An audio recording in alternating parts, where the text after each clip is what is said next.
Hey there, this is Gustav Fellstrom, and today I'd like to share with you a little bit about my process on my debut NFT on Foundation, Skogvættir. In this video, I'm going to go over the entire process, including concept, reference, roughs, blocking, lighting, rendering, music, compositing, and editing.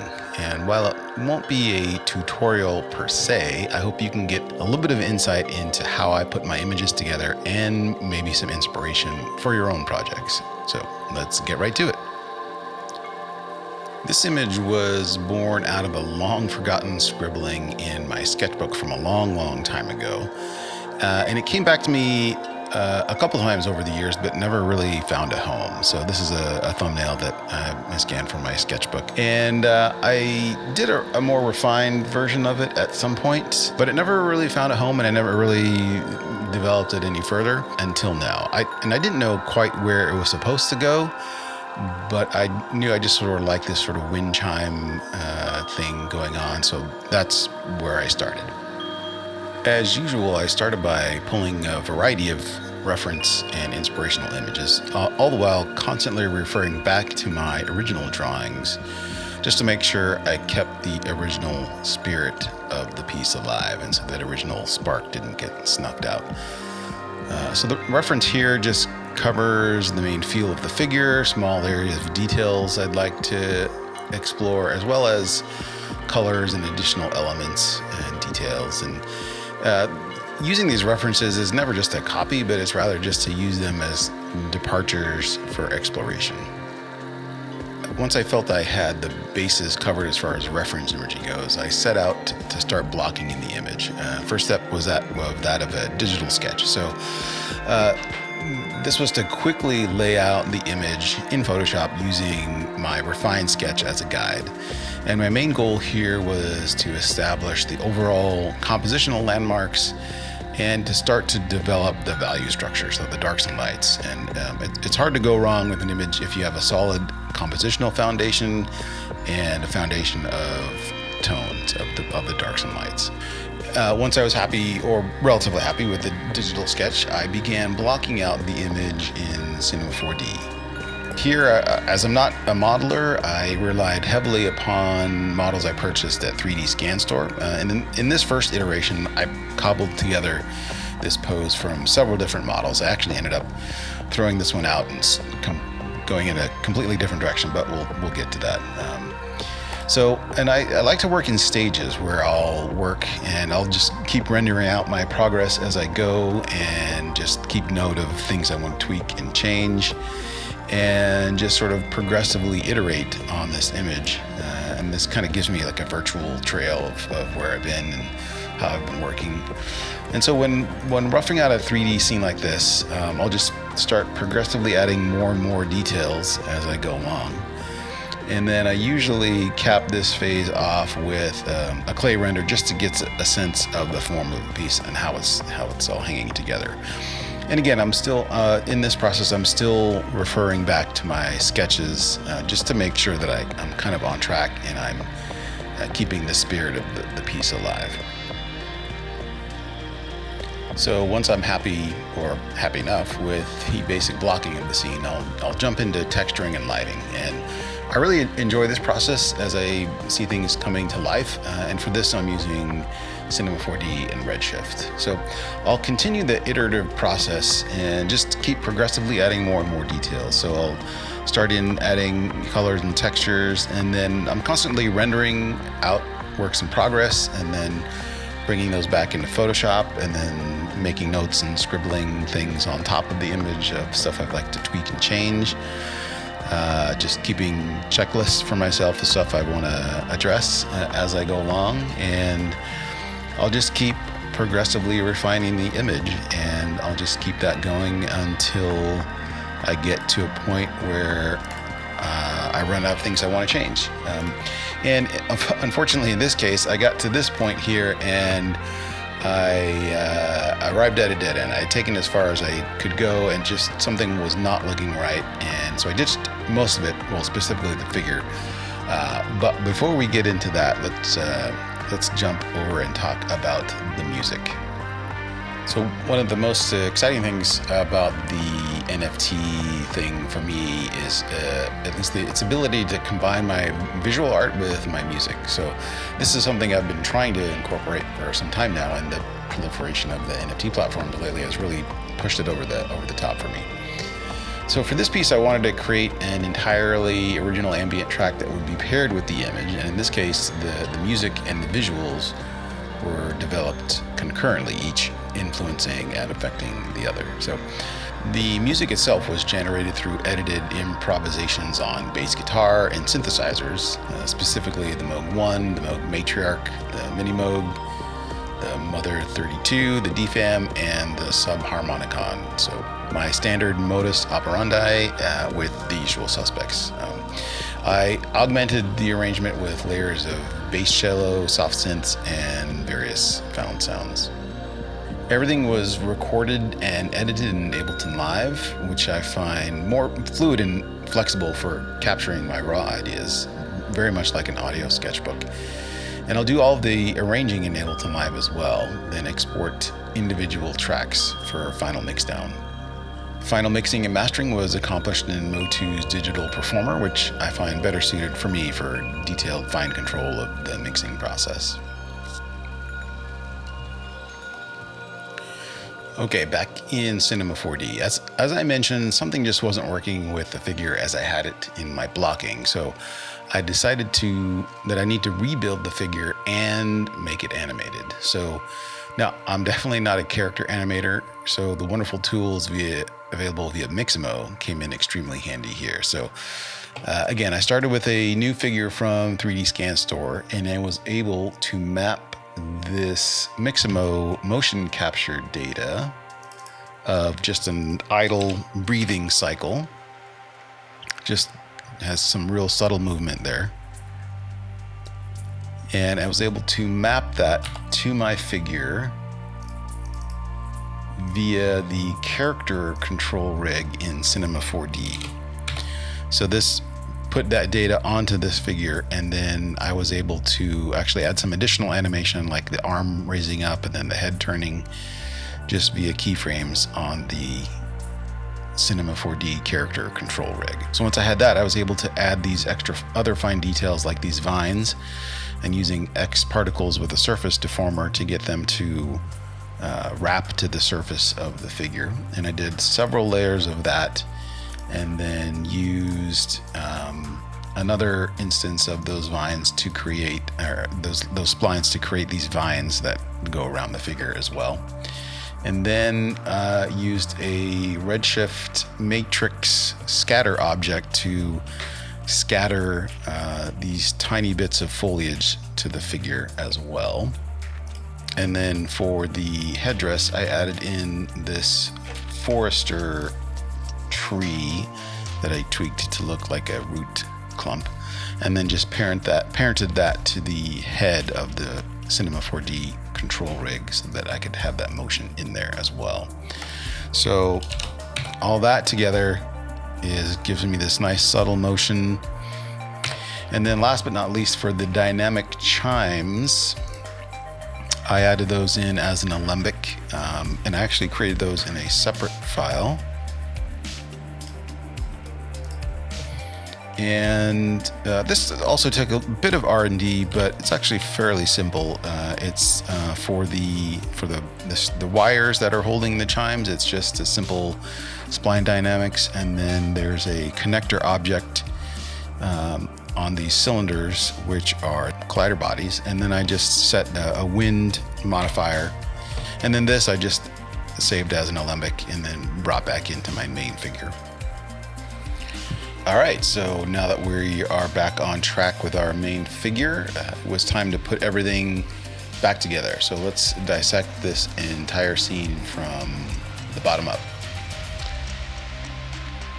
So you'll notice I'm making lots of use of the layers menu in Cinema 4D, which is absolutely invaluable. So I'm just going to turn everything off for now. And so here we are, just starting with the background. The sky, it was just a simple plane that I attached this image to as an emissive texture.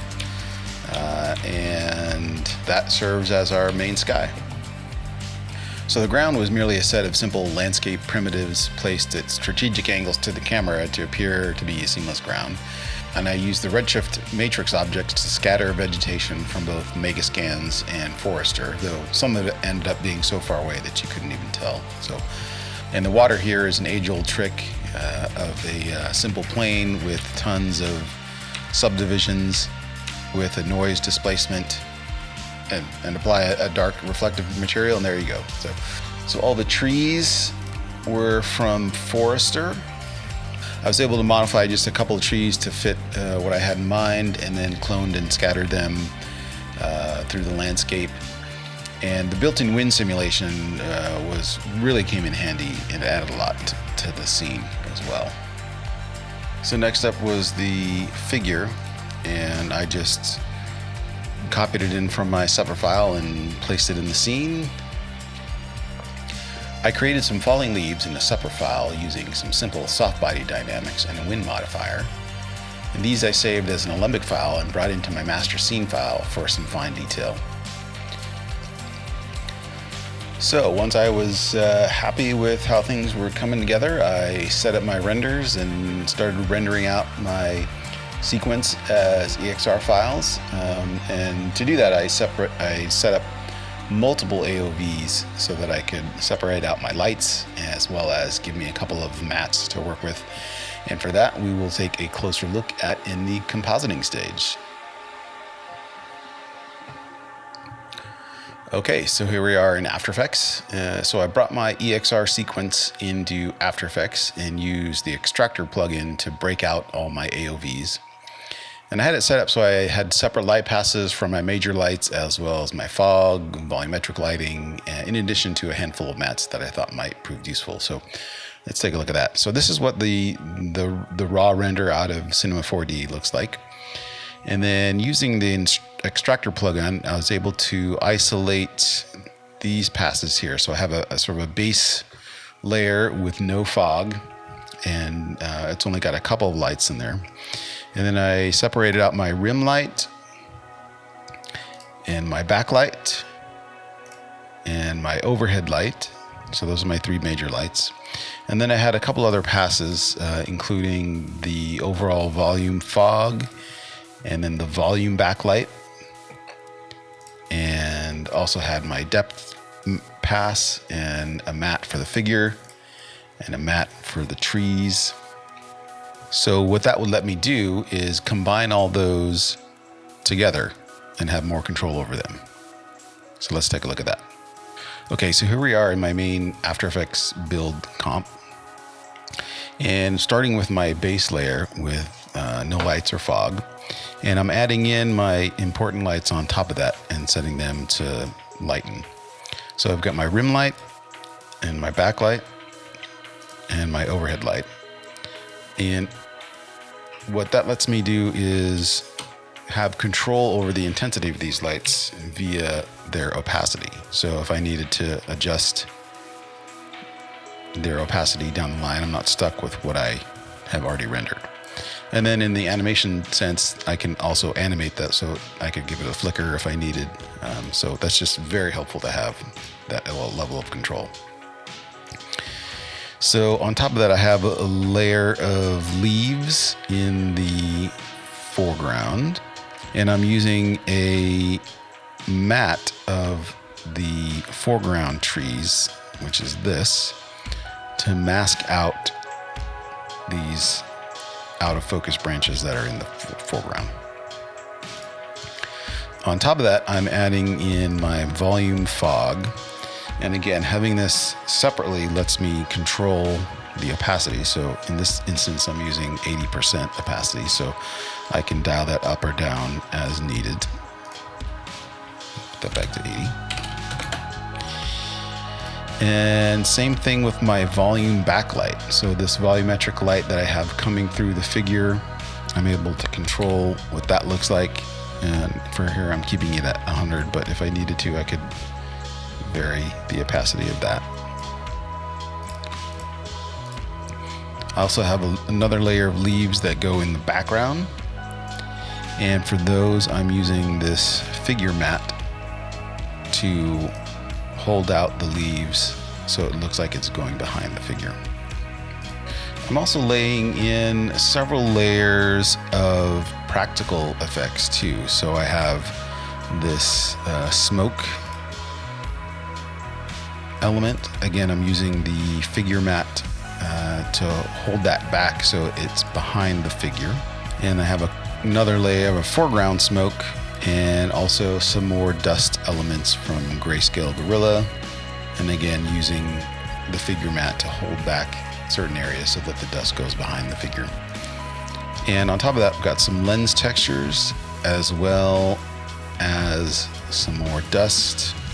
And then on top of all that, we've got just some color correction and some additional effects. So I'm using this Deep Glow plugin along with just a normal glow just to give the image some luminance. And then some of my standard operating procedures for renders is adding a denoise layer, and this is I'm using reduced noise from Neat Video just to clean up some of the grain in the render. And then I like to add in a couple of layers of effects just to sort of junky up the image just slightly. And I'm going to zoom in here just so you can kind of see a little bit better. So I'm using defocus, and for that I'm using the Frischlift's out of focus, and this is just it's a 0.5 pixel, so it's just blurring all the pixels slightly, so it's just giving it a little bit of softness without like destroying all the noise. And then I like to use turbulent displace in a real subtle way, just so that all of my little straight edges get sort of junky again. It just kind of makes everything not so rigid. And in this instance, I'm giving a little bit of color correction with Colorista. That just gives me a little bit of vignetting and then some contrast as well. And in this last instance here, I am using Magic Bullet Looks to give me a little bit of chromatic aberration. Again, just to sort of mess with the image further. But it's super subtle, but it's just trying to simulate something that a lens would do to your image here. So it just offsets the channels just slightly and just sort of junks it up a little bit. So again, all these effects I'm using very subtly. Okay, once I was happy with the comp, I rendered out a ProRes version and then brought that back into After Effects for looping. Okay, so I brought my pre-render back into After Effects, and I knew I needed this to loop, but because of all the extraneous action in the wind and the chimes and everything, I knew I wasn't gonna do that in 3D, so I'm just using the age-old trick of splitting your master render and then crossfading it in on itself. So that's what I've done here. So I have this is the beginning of the loop, and then this is the end, and then I just have it crossfading on itself. And in order to further disguise that, I'm using some lens blur. So I have that blurring when the loop happens, and then I'm also adding in some lens distortions, and that also just adds some nice sort of lens artifacts kind of in the scene as well. And then I'm applying just a little bit more of color correction, giving it a little bit more contrast.